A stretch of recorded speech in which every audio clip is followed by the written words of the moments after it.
ወንዶችን ሴት ለትዳር በሚፈልጉበት ጊዜ ነምበር 1 መስጠት ያለባቸው ቦታ ለውስጠኛው ነው፣ ለውጭው አይደለም። ለራሳቸው ክብር አላቸው፣ ያከብራሉ፣ ራሳቸውን ሰውነታቸውን ያከብራሉ።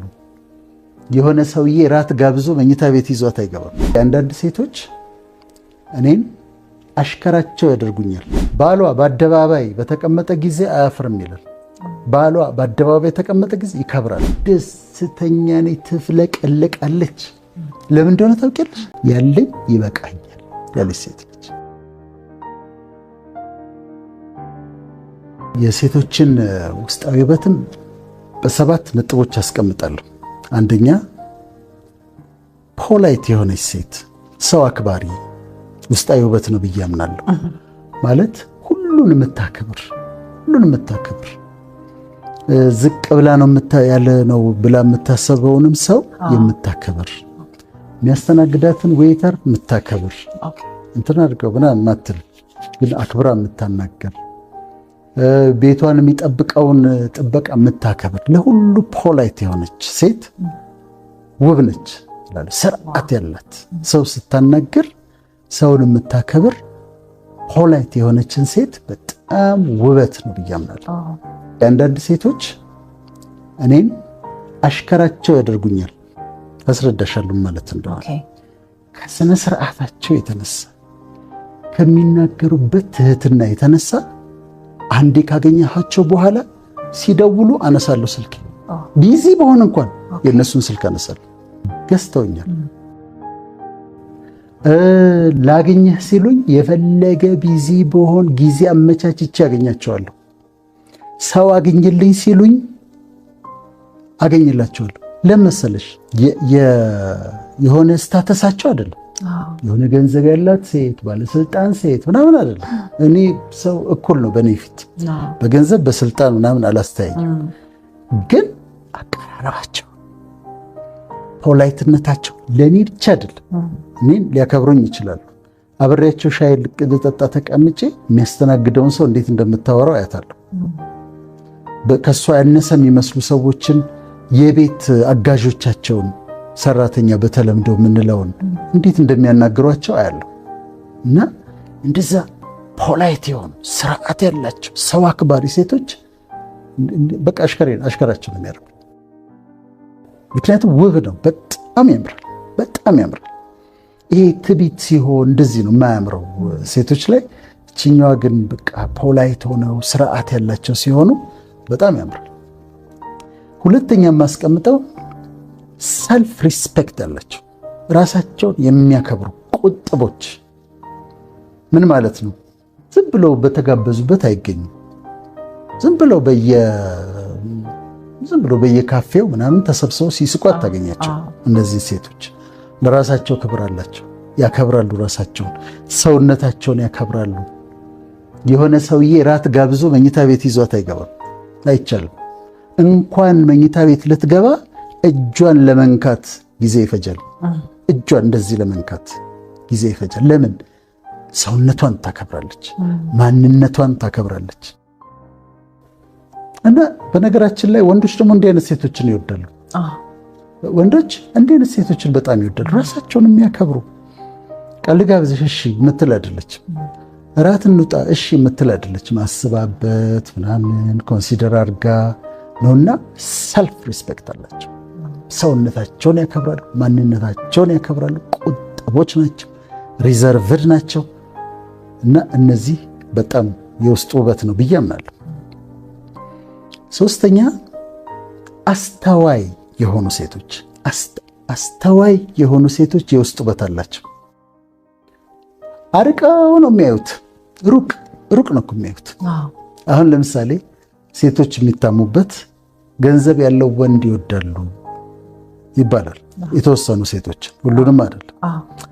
እኔ ግን እንደዛ አይደለም ማየው። የተወሰኑ ይኖራሉ እንደዛ ታርጌት የሚያደርጉ ጎልድ ዲገርስ ምናምን የሚባሉ አሉ። እንደሱ አይደል። ግን አንድ ወንድ ሊያገባት ሲፈልግ እሱ የሚታየው መጋባታቸው ነው። መጋባታቸው፣ አብረው መኖራቸው፣ በቃ ይጀመር ኑሮ ነው። እሷስ ስለሚኖሩት ኑሮ ታስባለች። ቤት ኪራዩ እንዴት ነው የሚከፈለው ታስባለች። ልጅ ወልዳ ልጄ እንዴት ነው የሚማረው ብላ ታስባለች። ልጄ ሁለተኛ ስደግም እንዴት ነው የምንኖረው ብላ ታስባለች። ስለዚህ ሩቅ ነው የምትመለከተው። ምን ይባላል? እንደውም 3 ኤሶች ይሏቸዋል ሴቶች።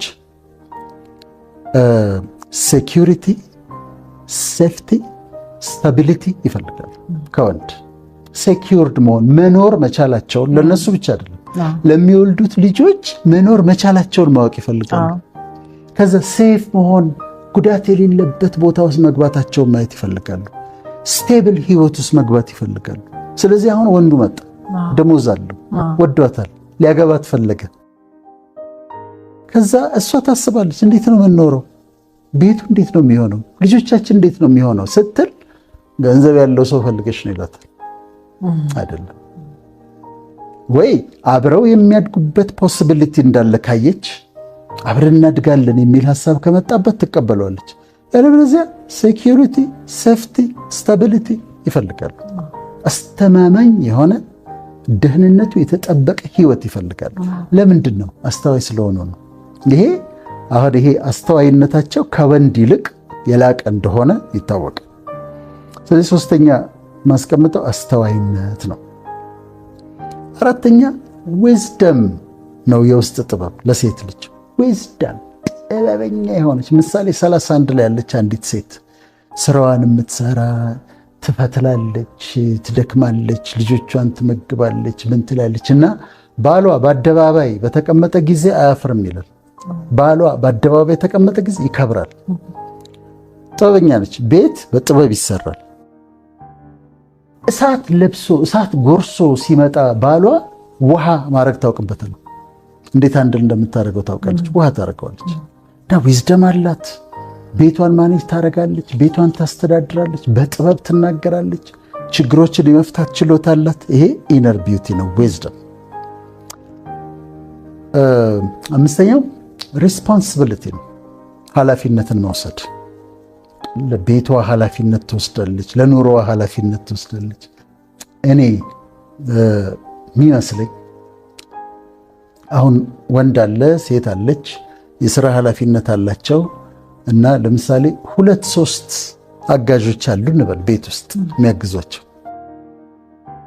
እንደኔ አንዲት ሴት ወደ ጓዳ ገባ ብላ እሷ እኮ ካላረገችም እኮ ግን ገባ ብላ እችኛዋን ከዚች ጋር አቅርበት፣ እችን ደግሞ እንዲያርገት፣ ነገ ደግሞ እንዲስራ ብላ 5 ደቂቃ ቆይታ ብትወጣ ምን አለበት? አንዳንዶች እኮ ሴቶች ተመክረው የገቡ ነው እኮ ይመስሉት። ኪችን እንዳትገቢ ተዛዝ ከባሏ ጋር ቁጭ ምግብ ሲቀር ድንች ወጥ ነው እንዴ ዛሬ የተሰራው አይመስለኝም። እኔ ልክ ወንዱ ይውጣ፣ ሳር ይጨድ፣ ግቢውን ይጠብቅ፣ ያጽዳ፣ ምን ይበል።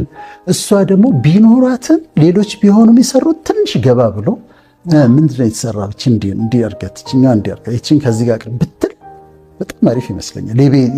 ጥሩ ይመስለኛል። የቤት ኃላፊነት ትወስዳለች ማለት ነው። 6ኛው ንጹህ ልብ ያላቸው ክሊን ሃርትድ የሆኑ ሴቶች ቂም አይዙም።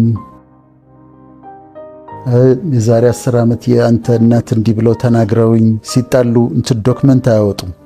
የዛሬ 10 ዓመት እንዲያልክ፣ የዛሬ 15 ዓመት እናትህ እንዲያሉኝ፣ የዛሬ 10 ዓመት እንደዚህ ሆነ ብለው ውስጣቸው ንጹህ ነው። ቂም የለባቸውም። የዋህ ናቸው፣ በጣም የዋህ ናቸው እና የልባቸው የልብ ንጽህና ተሰጥቷቸዋል።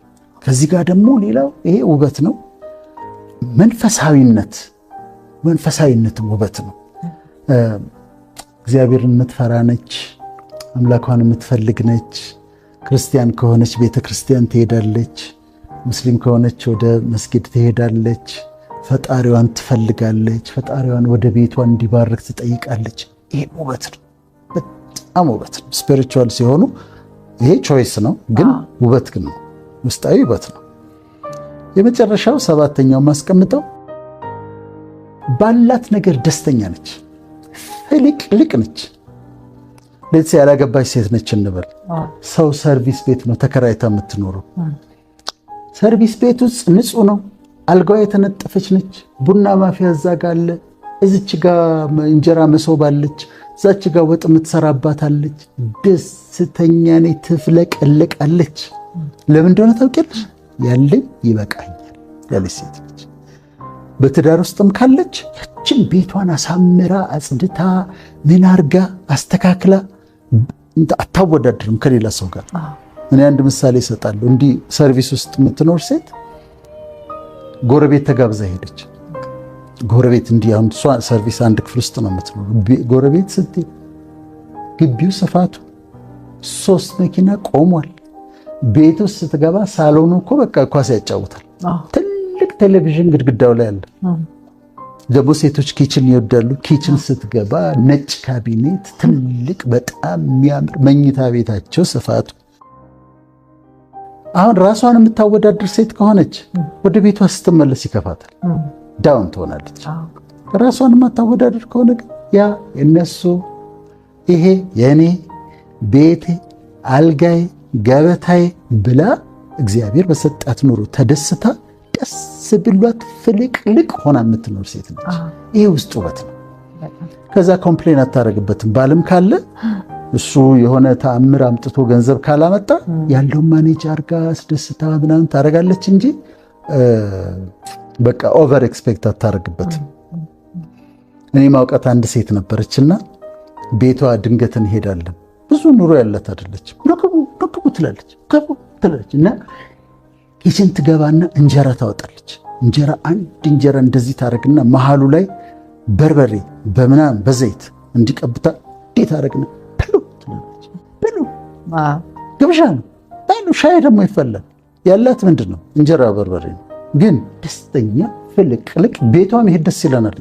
እዛ ጋር ሌላ ጥብስ ከምንበላ እሷ ቤት እንጀራ በዋዜ በበርበሬ የምንበላው ይጣፍጣል እና ፍልቅልቅ የሆነች ሴት። ስለዚህ አሁን ምንድነው የሴቶችን ኢነር ቢዩቲ የውስጥ ውበት ስዘጋ ትኩረቱ ውጭ ያለው ነገር ላይ አይደለም። ይሄ ውጭ ያለው ነገር እኔ እኮ አረጃለሁ፣ በኋላ እደክማለሁ፣ ይለወጣል። የውስጡ ግን እየጠነከረ የውስጥ ውበት እየጨመረ ወንዶችን ሴትን ለትዳር በሚፈልጉበት ጊዜ ነምበር 1 መስጠት ያለባቸው ቦታ ለውስጠኛው ነው፣ ለውጭው አይደለም። ፊዚካሊ መውደድ አለባቸው፣ ግን ውስጧ ትህትናዋ፣ ሰው አክባሪነቷ አሁን እንዳልናቸው አይተው ውስጥ ውበቷን አይተው ቢያገቡ አይከስፉም። እና ይሄ የሴቶች ውበት ላይ እንደዚህ እረዳለሁ።